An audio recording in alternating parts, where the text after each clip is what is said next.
From VOA Learning English, this is the Health Report. The World Health Organization says everyone should have a right to the health care services they need without risking financial ruin. A new WHO report is urging countries to provide health care designed to meet the needs of their citizens. In 2005, all 194 members of the World Health Organization set a goal of providing universal health coverage. But very few countries have reached that target. Most people must use their own financial resources to pay for the health care they need. Since health care needs differ from one country to another, the new report urges every country to create its own system of health coverage. It says the services should include prevention, treatment, rehabilitation, and reduction of pain. And the health care should involve communities, health centers, and hospitals. Christopher Dye is head of the WHO's Office of Health Information, HIV/AIDS, tuberculosis, malaria, and neglected tropical diseases. Every year, he says, about 150 million people face extraordinary medical expenses that they cannot pay. The question, he says, is how to put in place financial risk protection that reduces costs to a minimum. The report shows how research can help countries improve their health system. Dr. Dye said some European countries have continued supporting their social and health services even during this period of financial difficulty. He says that decision is paying off in better health for their people. Dr. Dye notes that the cost of medical care is increasing quickly. Because of that, he says, governments must work harder to keep costs under control. For VOA Learning English, I'm Laurel Bowman.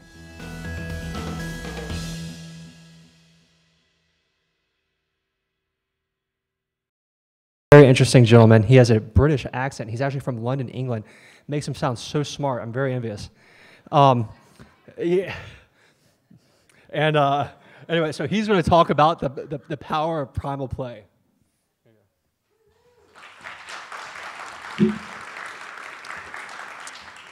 Good morning, everyone. Just waiting for the first slide. So we're going to be talking about the relationship between activity, health, and the power of primal play. My name is Darryl Edwards. I'm the founder of Fitness Explorer Training Nutrition from London, England. And I really focus on the play-based lifestyle. I'm also an author and a blogger. This is my book, Paleo Fitness.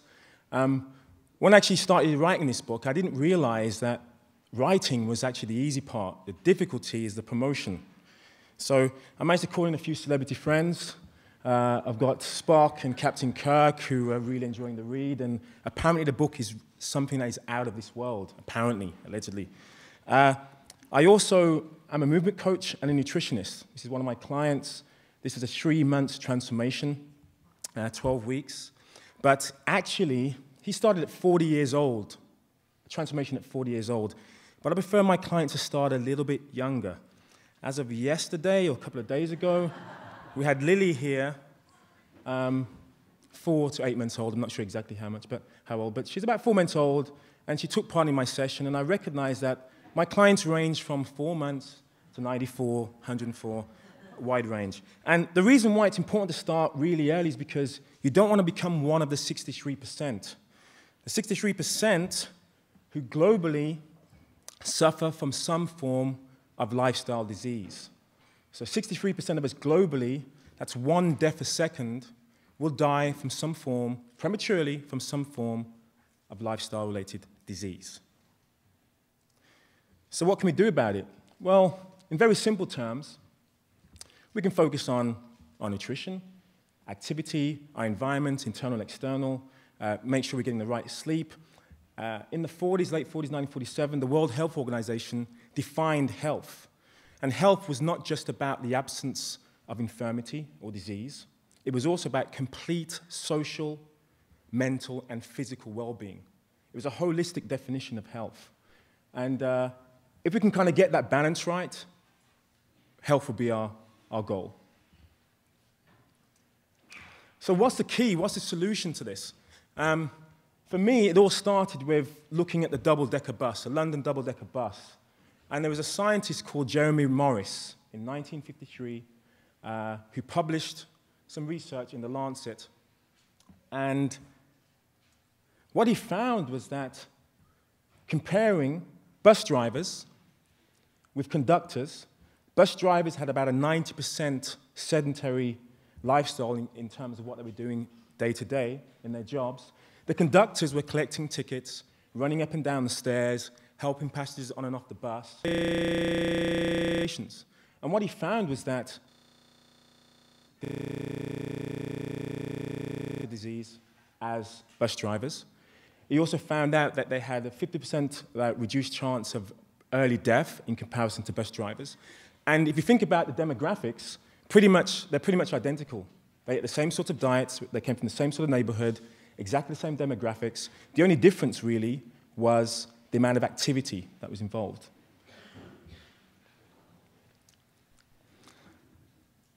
Taking it forward to 2009, Stephen Blair from South Carolina University, he looked at a study whereby he found out that physical activity or physical inactivity was the most important risk factor, even looking at smoking, obesity, and diabetes combined. Physical inactivity was far more important as a signifier of premature death. Here's some other studies. I know that's why we're here. We like research. I'll take a photo right about now because it isn't going to stay there for long. But you can see that there's overwhelming evidence that physical activity alone is extremely beneficial. Reduced all-cause mortality, reduced cardiovascular cardiovascular disease events and death, reduced likelihood of stroke, hypertension, obesity, metabolic syndrome. It's all over the place in terms of research. That's what we should be looking at. I'm now going to talk about my first client. So my first client was destined to be part of the 63%. He worked in banking. This is Canary Wharf in London. He worked in banking. He worked in finance. He was working about 16 to 18-hour days. He was on a conventional low-fat diet, whole grain diet. He was going to the gym 2 to 3 times a week, but he wasn't healthy. And in terms of his health, the health comparison, the before and after, I don't have a picture here to demonstrate aesthetically the improvement in his health. But in terms of the interventions, in 3 months, he went from being hypertensive, high blood pressure, pre-diabetic, an awful cholesterol profile, high levels of body fat, especially around the middle. His metabolic age was 15 years older than he was, and he was in chronic pain. He was suffering a lot of pain. Blood pressure became optimal. He was no longer pre-diabetic, excellent cholesterol profile, body fat down to 10%. His metabolic age was 15 years younger than his chronological age. And in terms of physical pain, musculoskeletal problems disappeared. 3 short months. The most interesting fact about my first client is that my first client was me. That was my first client. That was a transformation, okay? So I now feel youthful, exuberant. I quit my job in the city, making lots of money, to now teach people how to live a healthier lifestyle. And play and being playful and being exuberant is a part of that. So we've heard a lot about play over the last few days. Lots of people have been discussing about it. It's the latest buzzword. Do it and participate in play rather than just talking about it. Activity is important, but I know some of you are thinking that, you know what, Daryl, I kind of hate exercise. Do you know what I mean? And I'm not surprised. I mean, look at her. Look at the person standing above her, imposing, demanding, commanding. telling her to just get one more push-up out. Okay, she's grimacing, she's in pain, it's uncomfortable, it's punishing. No wonder we find it difficult to exercise, okay, looking at that. But to be honest, I totally understand, I totally get what you mean, because I hate exercise too. I hate it. I try to enjoy it. I try to have a love affair with exercise. I mean, we all kind of have a love affair with exercise.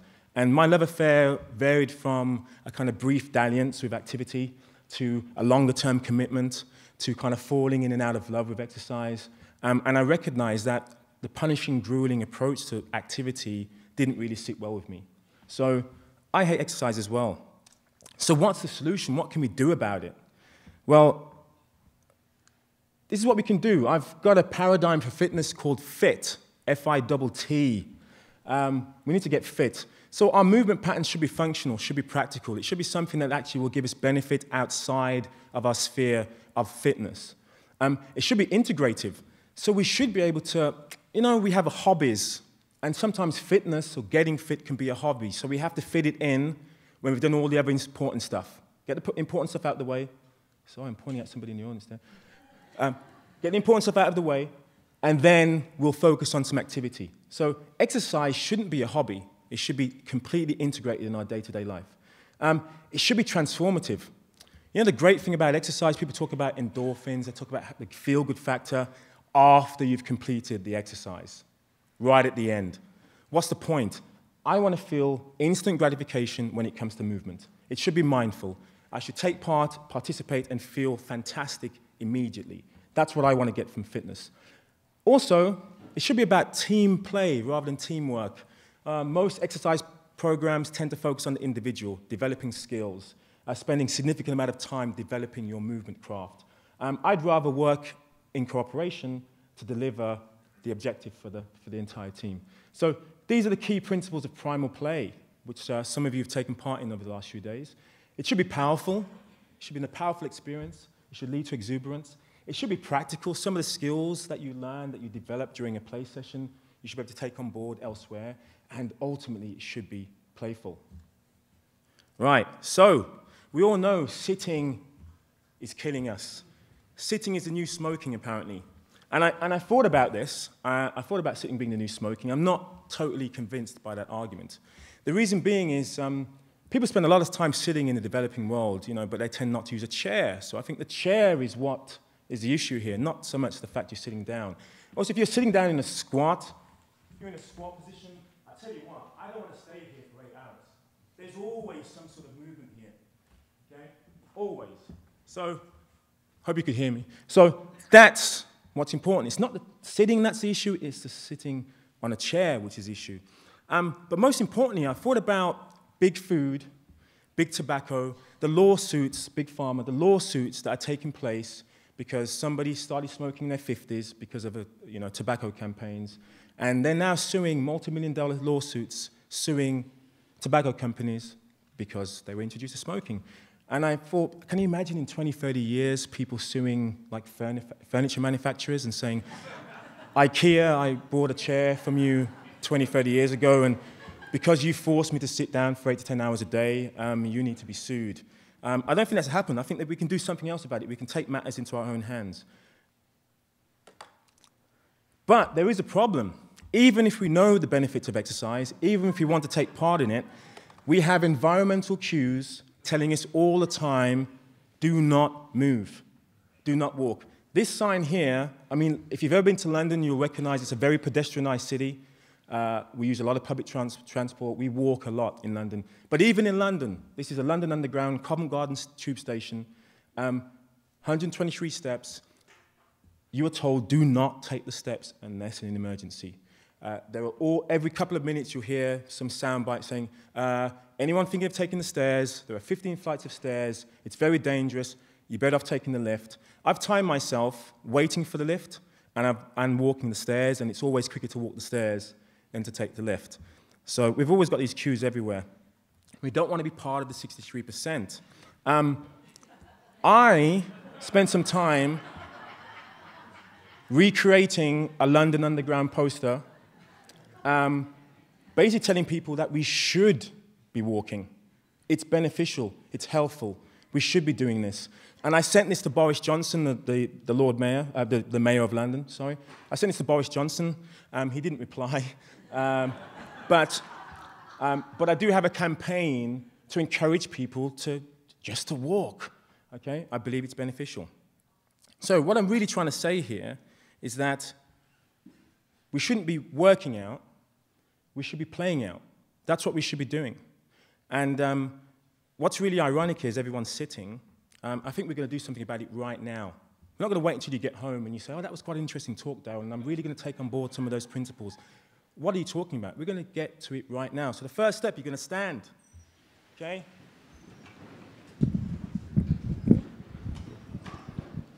So you're going to stand, okay? And I'm going to pick a play partner. Jason, okay? So you're going to pick a play partner. Pick someone next to you, okay? And we're going to play a game. We're going to play, okay? You ready? So I'm going to make this really simple. Some of you aren't in workout gear or play-out gear. It doesn't really matter, okay? Some of you may be recovering from injuries. It doesn't really matter. You're all going to be able to participate in this. I want all of us to encounter the play experience right now, okay? So this is what we're going to do, all right? Light touch, so fingertips to fingertips, okay? And we're going to have some resistance, and we're going to be pushing back and forward, and we're going to change direction, turn around, keep contact, keep contact, okay? Down, lunge. So continue, you know what to do, just play, go, play.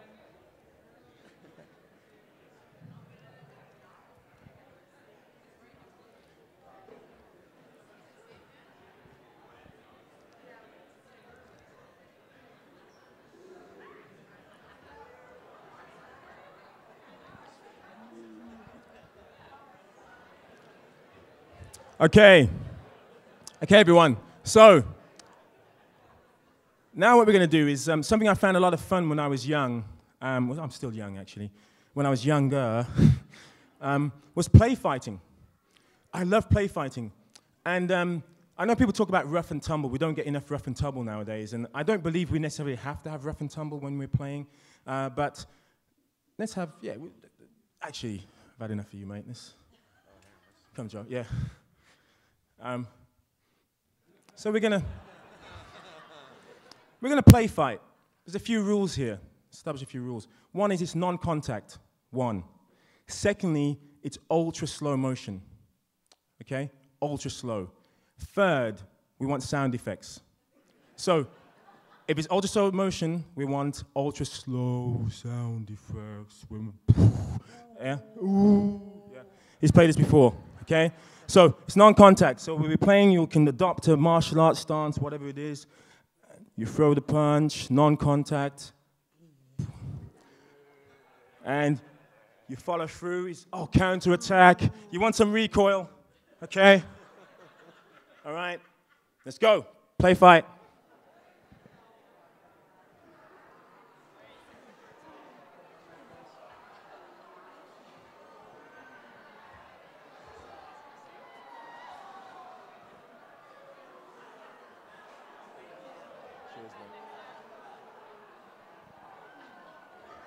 Okay, everyone, okay, you're not quite getting this. You're not quite getting this, guys. This isn't slow motion. I mean, I'm sure all of you have a DVD recorder or something like that or whatever. If I put my player onto slow motion, I don't see, I don't see that. It's really slow control. That's what you see. Okay, let's go. Play. Sound effects.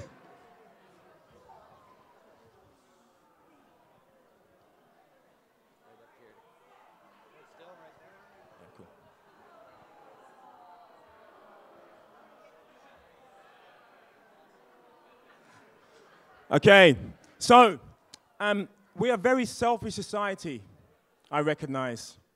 Okay, we don't like to share. And one thing that's really galling when it comes to play, or comes to fitness in general, is we can actually be so engrossed in our activities that there'll be somebody standing right next to us who isn't participating. Okay, so just like this young man here. Your name, sir? Yes. Mike. So Mike's standing there watching everyone else play. He should be taking part as well. Okay, so if you see someone next to you, invite them into the play session, and make it all about everyone here. Okay, we're running out of time, so we've probably got time for one more game. You're all willing to participate? Raise your hands if you are. Good, I like that. So, final game. Rebecca, come on stage. So, this is what we're going to be doing now. We're just going to take the intensity up just a little bit. Just a little bit. We're going to crouch down. Okay, hand down. Okay, we're going to jump up and then high five. Oh, okay, other hand, down, high five. So it's cross body, down, high five. And then if you really want to get inventive and imaginative, I'm going to pop the mic down now so you can see what I'm getting at. Okay, so, down, down.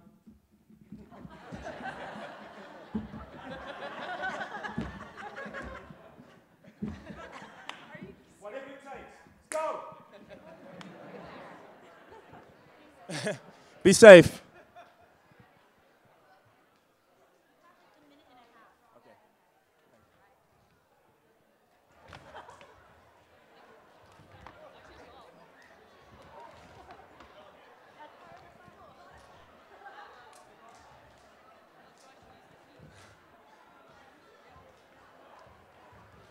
Okay.